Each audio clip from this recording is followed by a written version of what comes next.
Welcome to this session on transnational challenges, polarizing populist rhetoric and practice.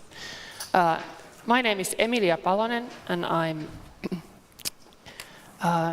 senior university lecturer at the University of Helsinki here in political science, and I have two colleagues here on stage with me to discuss this topic.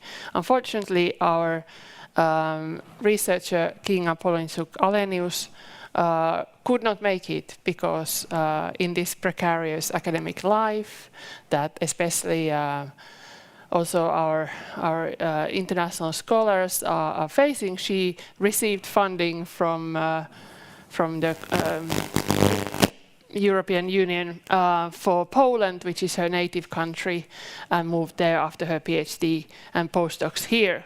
Oh, actually, she moved to Cyprus with her husband, Finnish husband, but this is kind of another part of the story. So this the reason why we have this panel in English partly is to highlight this actual internationality of our scholarship and how we have researchers who come from all over the world and who also work with themes from all over the world with us and are still part of the Finnish university environment and are very much here.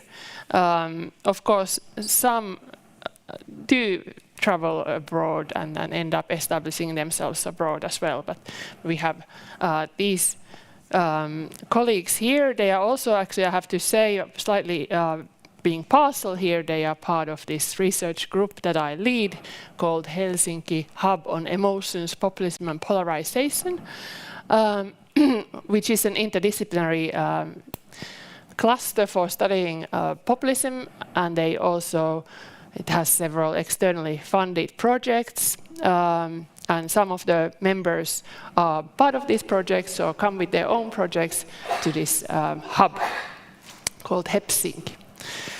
So I'm going to start with Virpi Salojärvi here, who is my colleague from, actually also from the University of Vaasa.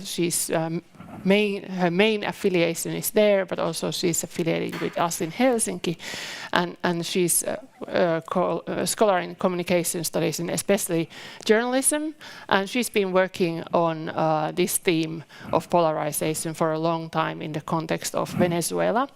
And her family is also half Venezuelan, and she knows this context. Of course, she can tell you more about this situation, how difficult it is to study these cases in political turbulent countries, and what strategies she has been taking in the future. But partly she's been working on U.S.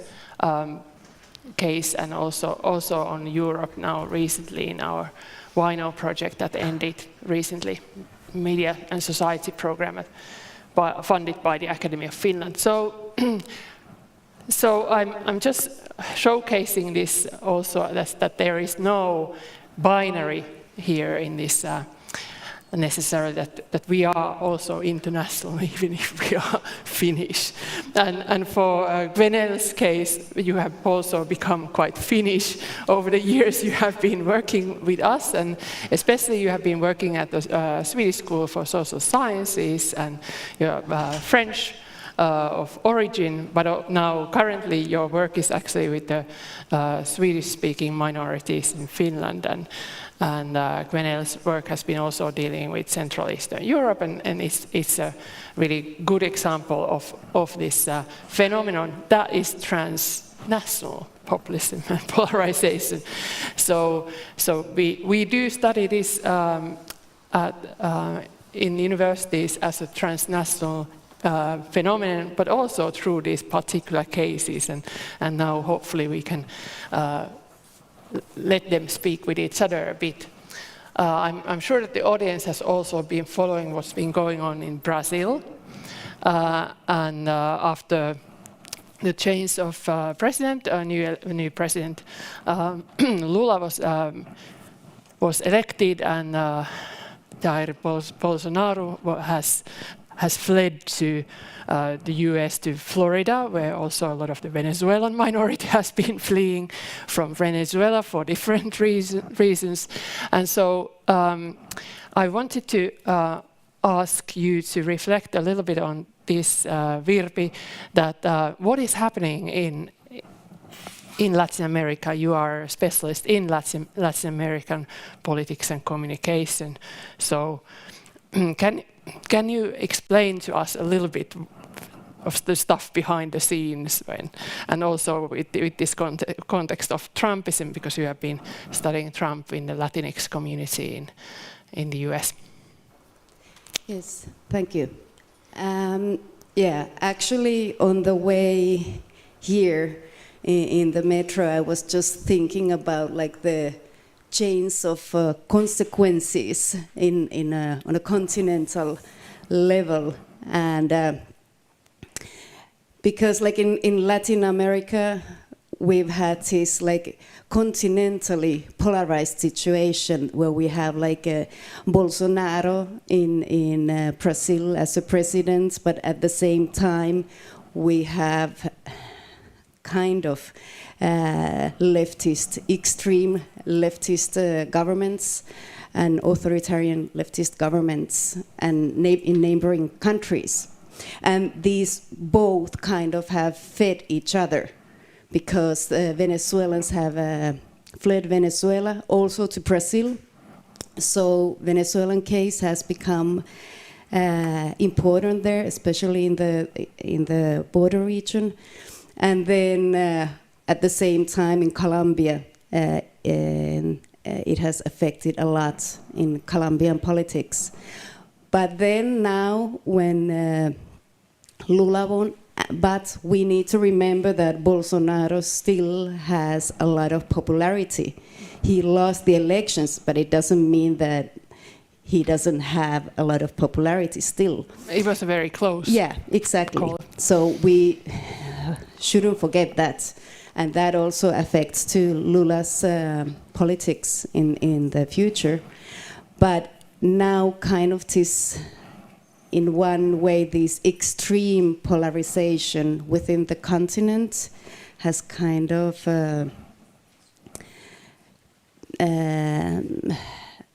eased, because we have leftist government in Brazil, now we have leftist government in Colombia, and Colombia already has approached Venezuela,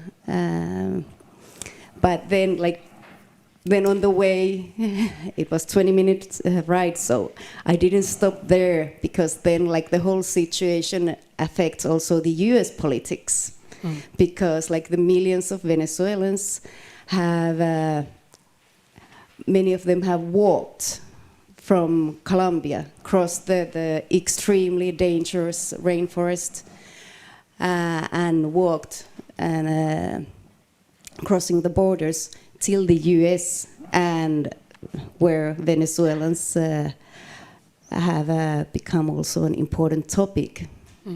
Also, and even a voter group and all these things. Exactly. But also like both Trump and Biden, like the Republicans and Democrats, voters from different angles, but still. So these are kind of these chains that like keep expanding. So now that we are talking about transnational, we also talk about border-crossing populists and border-crossing populations, and they bring with them their ideas and have influence in politics across this region. It's a very important point. Also, something that we had to recognize here is this kind of that we would have both left and right populism. And how would you explain this left and right populism in a Latin American context? Well, I guess you, since we are from the same research group, but I might know, but they might not. But I'm referring to you here. But anyway, so there is the populist form that can be filled. But I think you can explain this the best. But it's a form of politics, but it can be filled with different types of thing, either right wing, left wing, but it's the idea of the logic of the populism. logic of polarizing, this polarizing logic in the politics. So once you end up having some populism, you might end up having more populism of another kind. Yeah, there's a response. Yeah. Yeah. Can we take this now to France and talk about this polarization in France, and how did this happen? Because there is, of course, left and right populism in France. Some people say there's also like other forms of populisms. So can you explain us a little bit of this situation? Yeah, I think it has been, the polarization has been there for a while, but what happened in the latest presidential election in the spring 2022 really highlighted even more the political polarization, which is, as I said, nothing new. And what happened, because as you say, we have had far left and far right, but what happened now in this election, and that has really like changed the situation in a way, is that the far right and the far left, they gather almost as many votes. And it was something that really changed a bit the political landscape. So there were really two opposite visions of France. Then you have on one side very different kind, and it really was a testimony of a deeper polarization that has been going on. And what happened is that with the parliamentary election, it even showcased even more that polarization, because Macron lost the majority, and the Rassemblement National won an historical number of seats. The right. Far right. Yes. So the party of Marine Le Pen. For them, it was a huge. Of course, we've been like following the presidential elections, and of course, she lost the election. But the parliamentary election that just happened a month after really changed the game, because they had never won that many seats, and they were also able to form a parliamentary group, which gives them a lot of advantages. And actually today, for the first time, they have what we call the parliamentary niche, when they can actually bring up a topic to the parliament. And that's the first time ever that the far right, or as we call l'extrême droite in France, is able to do that. So something has really, really happened, and it really shows how polarized the parliament is. At the moment, like it has never been. So we've been clearly seeing this kind of the building of ideological silos, both on the right and on the left side of the political spectrum. That really is a result of this polarization. Tell us a little bit more about this left populism, because it's maybe a slightly unknown issue. Yeah, it is a little bit, because of course people know a lot about the far right and Marine Le Pen, but we have had also the rise of the movement led by Jean-Luc Mélenchon. Of course, it has also been there in the political landscape, but he has got so much visibility, and he also won quite a lot of seats. So the Front National and so the far left and the far right are pretty close in the parliament at the moment. So they are obviously very, very strongly opposite vision of France, at what France should be and what should be the laws for the French citizen. So it's very hard to know how they are going to deal with voting the laws when you have Macron's party that doesn't have the majority, but then you have a very strong far left and a very strong far right at the moment. So it is something that has really changed a lot the political landscape, and it will be very interesting to see what happens in the upcoming presidential election, and how the far left is going to develop, because Mélenchon is anyway not so young anymore, and who knows if he's going to run. Marine Le Pen is definitely running. She's still pretty young, so that's an open question. Yeah, I was exposed to more French politics recently, as I was an opponent for a thesis in Paris just at the end of last year. But this Mélenchon guy, he's been there for quite a long time. He has been for a really long time. He is a political animal. So is Marine Le Pen. They are not from the same generation, but they've been around, except that he has been a person that couldn't have a real influence because he was not really, he was in the game, but not in a higher position. Of course, now he has much more power because he was anyway quite a strong contender for becoming a president. Didn't happen, obviously, but he managed very well the situation to get as many seats in the parliament and succeeded doing this kind of union with other more mainstream left parties. So in that way, really navigated well. But only time will tell if that coalition will survive and what will happen to his party in the near future. On the left and the unity of the left. But then Macron, he's kind of a newer figure compared to these two. Of course, because he is a really young guy, and of course he had never been elected before becoming the president. So and it's also one open question: what will happen to his party when he cannot be re-elected? It's only twice in France.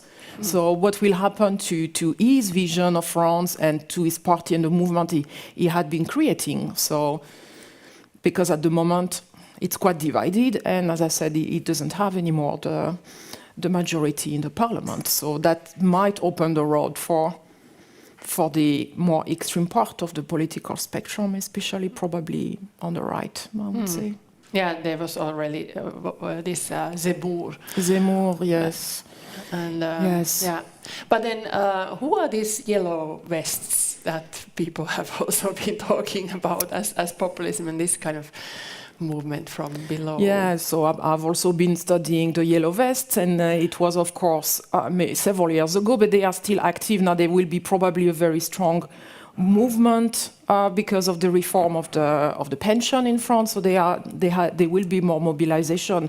So it is like a loosely organized a group that was not officially politicized in any way, but was of course hijacked at least partly by the far right in France, and part of them were also linked to the far left. So it was this kind of very loose, very heterogeneous group that were like fighting for all kind of reasons about the fuel prices, about all kind of social benefit, and that never really went away. But of course, I've been focusing in my previous research on its connection with the far right and how it somehow was hijacked and went to some kind of direction that were not initially the main goal of the movement when it started.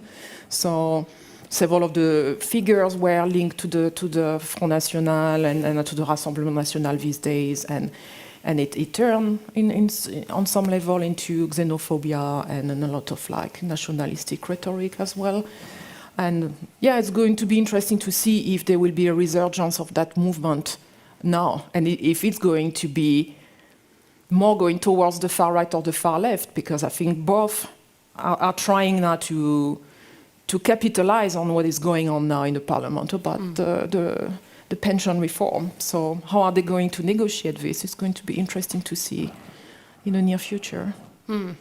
So this would be then somehow like speaking with the point that you were making, Virpi, about like that if there's populism, then there would be like more populism, and in France there's been an overflow of populism as we are talking about. But what do we mean by populism?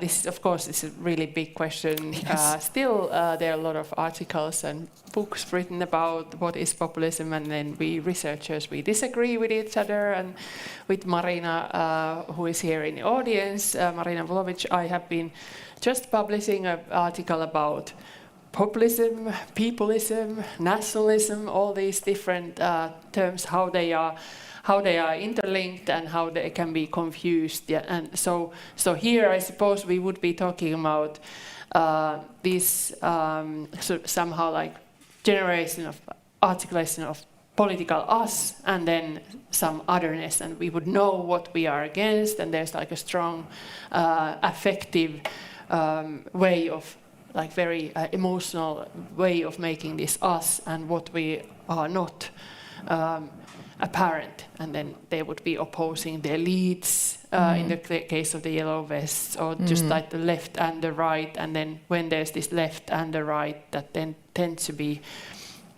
polarizing, then what happens that these strengthen each other, these two forms of populism, and then there might be other ones emerging to contest them.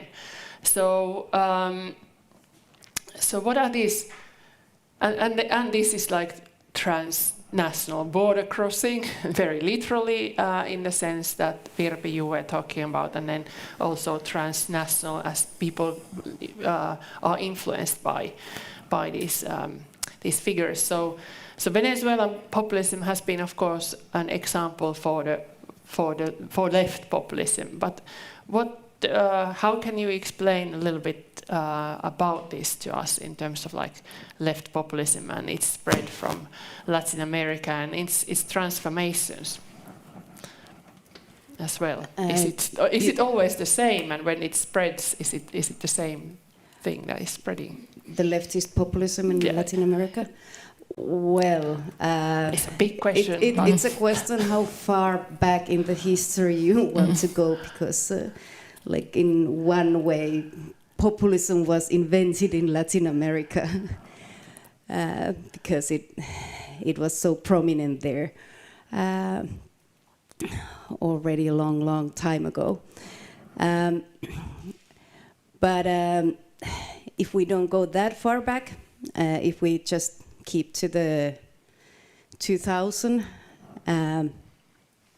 well, we still need to go a little bit back to, so we can explain why there was this,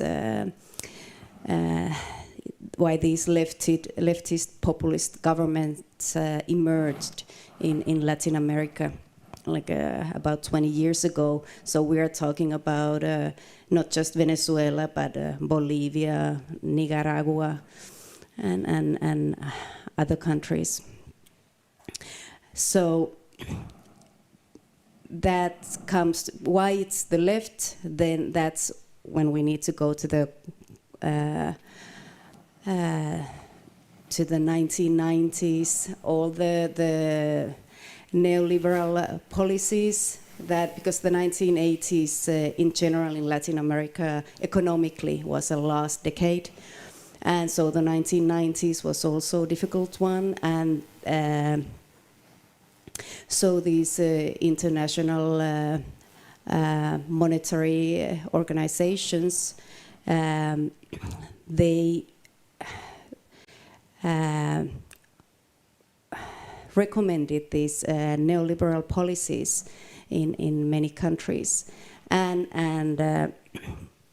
so that's like one reason, especially in Venezuela, that because the people, they never voted for anyone that said in the elections that we will go for the neoliberal policies.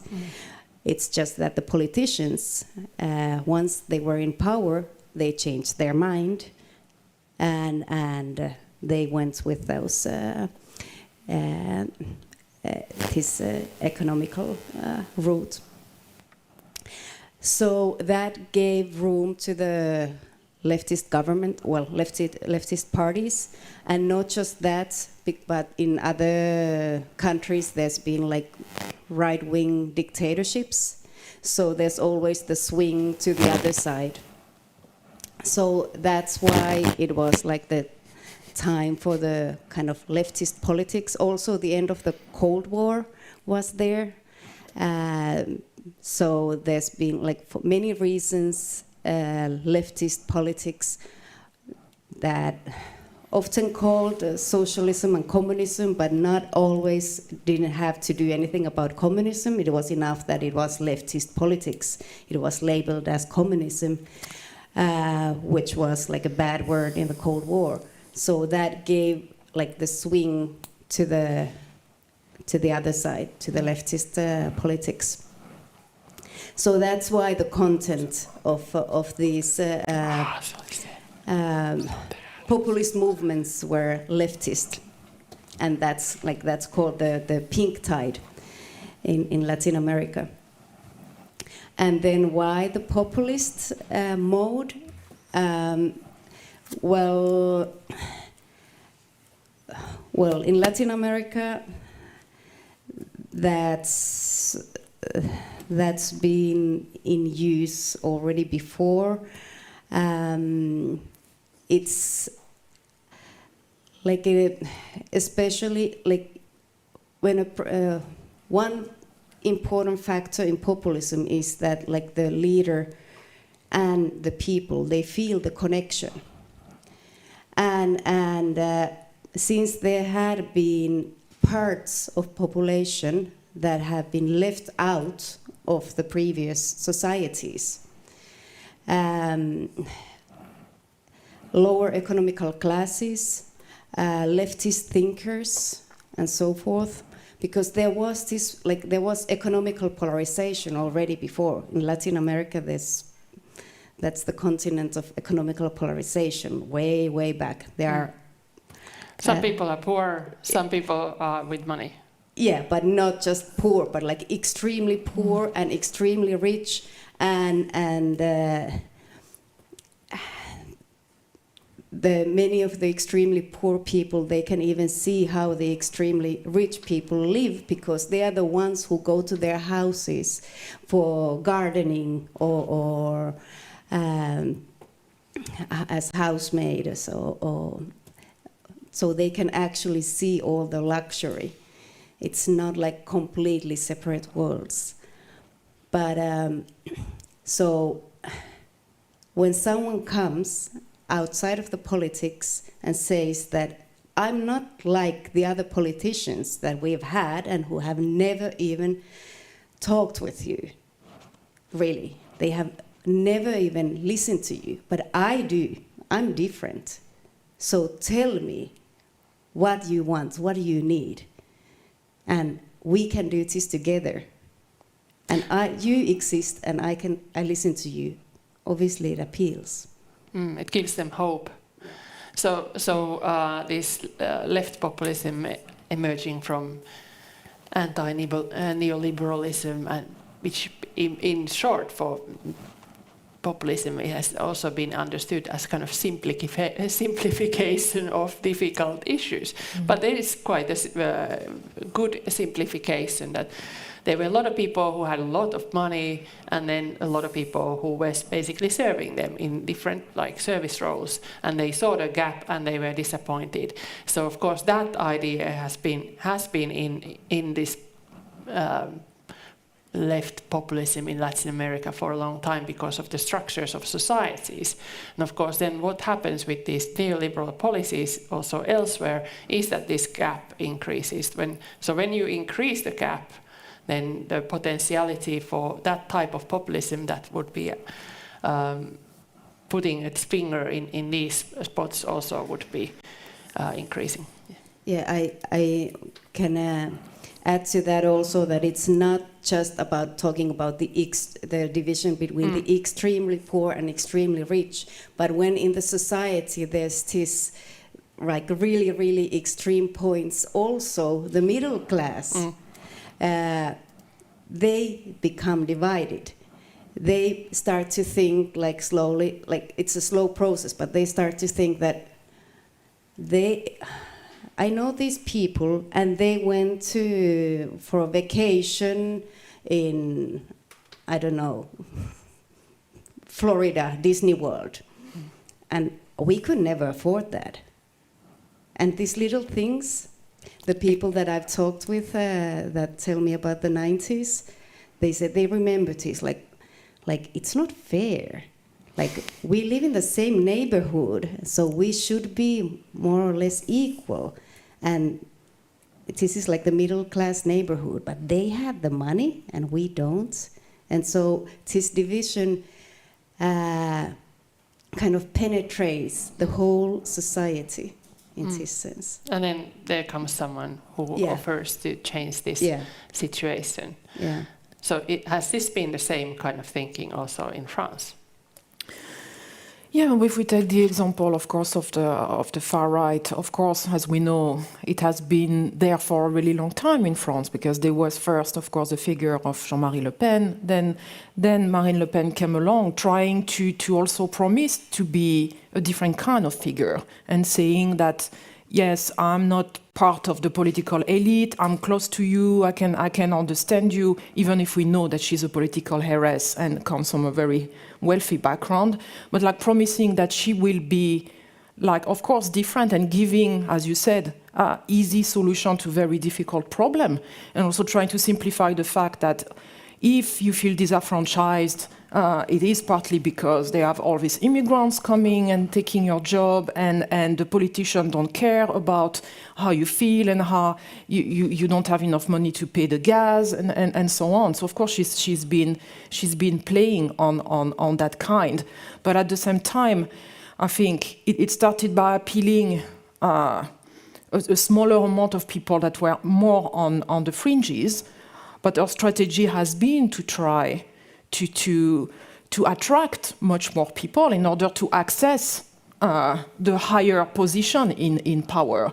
So in a way, she's been able to keep the essence of that discourse, but to make it much more mainstream and much more acceptable, so that the bases are quite a lot the same, but the way she's presenting herself as a more mainstream politician, and of course, in a way, it has been a successful strategy, because electoral success has been quite good. I mean, she's been never as close to power in a way than she has been, and we will see, of course, what happens in a couple of years. Yeah, and of course, this same logic would be then replicated also elsewhere. It has been replicated in Italy. It has been replicated in post-communist countries.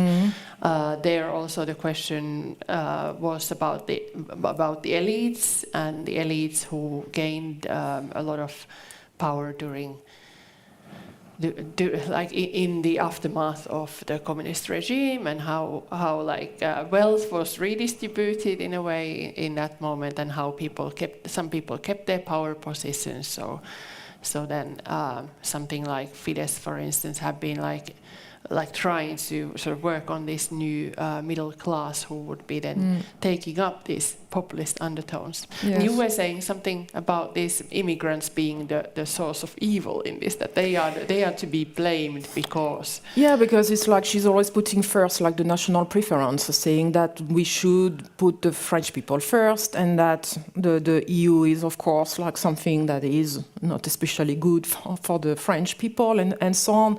But talking about like what came to my mind, and of course we have had this also two different movements at least lately, that we have had somebody with much more extreme like Zemmour, who has been playing the immigrant card very, very strongly, and that somewhat Marine Le Pen, even if it's still at the core of what she is saying, it has been toned down at least. The style has been somewhat more mainstream, while Zemmour took a different kind of strategy by being very strong in his language and in his messages, even if a lot of things might be quite a lot the same. The way they communicated it in their campaign and in the media was very different. And then, of course, we can compare the result and see which one has been the most successful. So.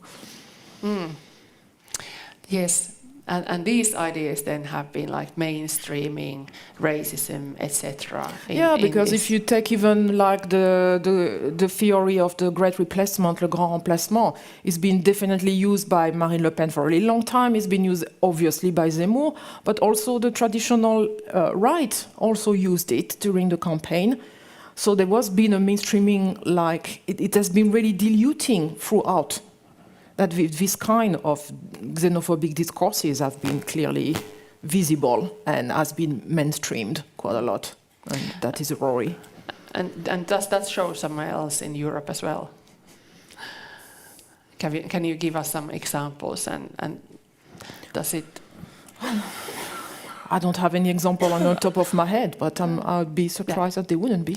Yeah. Well, it's also kind of the migrants as a problem.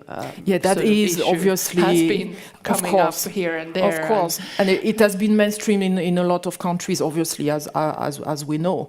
But then, and not just on the right? No, not only. Yes. So I think we can see that there is some kind of transnational trend in that respect that we can see being used as a strategy by many of this type of leaders throughout Europe. And now this is coming to the very established parties. Of course, in Denmark, for instance, the Social Democrats have been moving on to this part of the discussion a lot, and then this sort of opens up perhaps space for new kinds of transnational potentially moves and contents of why people are feeling more injustices. And you have been, of course, have you been, Virpi, noticing this anti-migrant discourses in Latin America? They are also there, aren't they? Quite briefly, if you can. Yeah, obviously. Well, if we talk about Venezuela, Venezuela was the country where all the people around the world, not just in Latin America, but also from Middle East and Europe, moved. Because it was the rich country with all the oil money and industry.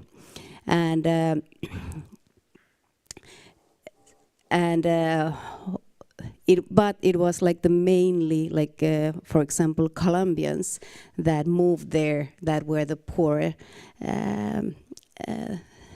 sector workers, housemaids, and so there was this kind of they were kind of lower in that sense. But then now the tables have turned, because there's more than 7 million Venezuelans who have left the country since 2015. And obviously the biggest Venezuelan population is in Colombia, because it's the neighboring country. And many Venezuelans have had problems there. And also not just Colombia, but then people have moved. Some even walked literally downwards to Peru and Chile. And at first, people were kind of welcoming, but then where more and more people came, and also this comes with prostitution and this informal markets. They need some labor, need to do some work somehow. Exactly, all these kind of problems. Then obviously it's not just welcoming the people, it's also it comes with the problems if you don't solve the if you don't integrate if you don't integrate the people, and actually and it's not just welcome and we leave you here all alone, but this has caused problems for Venezuelans in other countries. Yeah. I think we are opening soon for the final questions, but I wanted to still move it one step in this direction of what happened with the pandemic and this kind of new discourse. You have been studying the vaccination debates also. Is there similar kind of logic emerging in these discussions, and how are they linked with transnational populism? Yes, I think you can notice a lot of similars. Of course, I've been focusing on Finland, but it's quite obvious if you look at the French context, and I've been also looking at what has been said in a lot of different kind of Facebook groups of the groups I've been already following for years. That obviously you find the same kind of narratives, and it is somewhat like built upon what was previously there about the elite. Like governing everything and uncovering the truth, and so you have a lot of these conspiracies that they might have a different object, but the logic of these conspiracies are the same. So I guess it was like kind of like a golden opportunity for a lot of populist entrepreneurs or conspiracies to somewhat grab this climate that was really fertile for spreading that kind of conspiracies and that kind of narrative. So it's definitely something that you can see on the transnational level, and probably in the near future we'll be looking also at United States and looking also at the COVID conspiracies. So I expect to find a lot of commonalities as well with what can be seen in Europe. Yes, I'm looking forward to collaborating on this, because we are having a project that is looking at the pandemic, social media discussions in Brazil and in Germany, Poland and Finland. So, but now I'm going to open the floor for questions, if there's any, for our conversation. There's one here. Are there any online? Could you come over here? There's one question here. This is our colleague Marina Vulovic, but the wider audience. If there's more questions, we can take several and then get some answers. All right. Thanks everyone for a very informative and interesting talk. I was wondering if you can talk a bit more about the effects of Russia's aggression against Ukraine on the kind of domestic polarization in the context that you research, because we've seen that, like, on the level of the European Union, the aggression has indeed resulted in, you know, a more closer collaboration and unity between different European countries, with the odd exception of Hungary from time to time. But how has it looked like in the domestic context? And especially I'm interested in Latin America, because I know very little about that context. So if you could elaborate. Thank you. Thanks. So you can start answering, but I'm still looking at the audience if there's any hands coming up for further questions. It's a great question. Thanks for that. Yeah, thanks, Marina. That's a big question. Because it has had like many, like if we think about, for example, like Venezuela, which is like an interesting case in this sense, because Venezuela has been close to China and Russia, but at the same time it has the world's largest oil resource. So the Biden government, the US, has certain interest in Venezuela, but they have sanctioned Venezuela over the years. So this kind of was like a opportunity of a lifetime for Maduro, in a sense that well, now we know, but because we've had like the 10 months already of the war, but then like the US and Venezuela and well, Maduro's government started to negotiate, and then they ended up with a contract. Oil contract, so the Venezuela can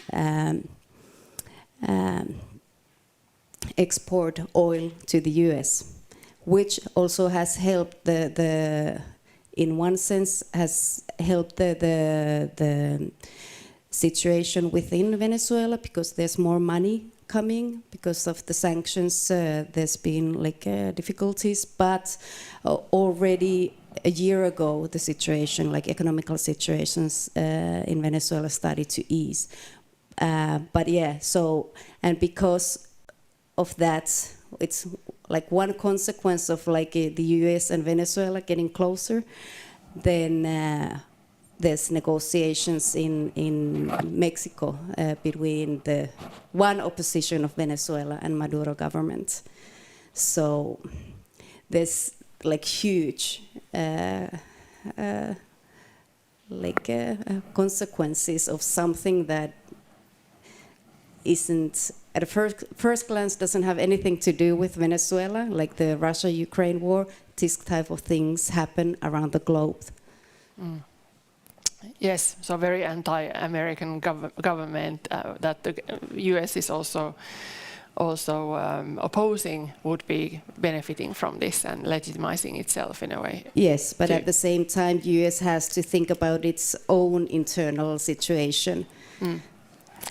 There are more people coming for the next session, but we still do have a couple of minutes. And do you want to answer this question?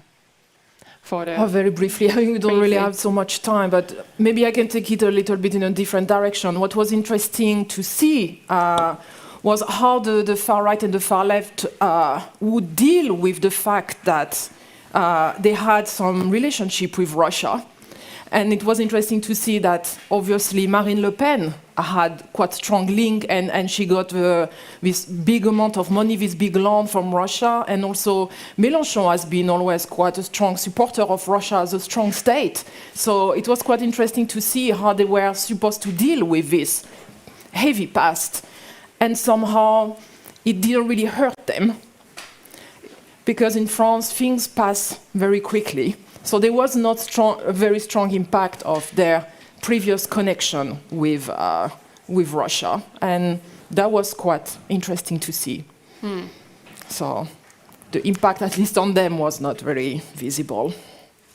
That's a bit taking it in a different direction, but I think it was an interesting point to mention.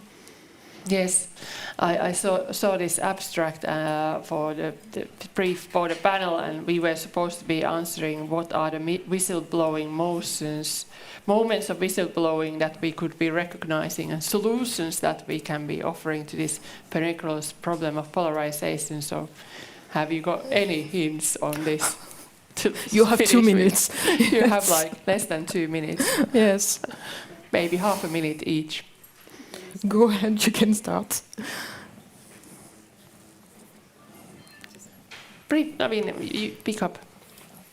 Yeah, but that's quite a big question, and I think what came to my mind when I was thinking about that, it's about the interrogating the praxis and responsibility of the mainstream media and researchers, and what kind of role can they play as whistleblowers when we are facing a situation when there is an increased situation of polarization, and I think it is of course a dilemma to be able to responsibly report and research the far right and everything linked to the polarization while trying to keep some kind of democratic role and functions, and obviously something that we can't really.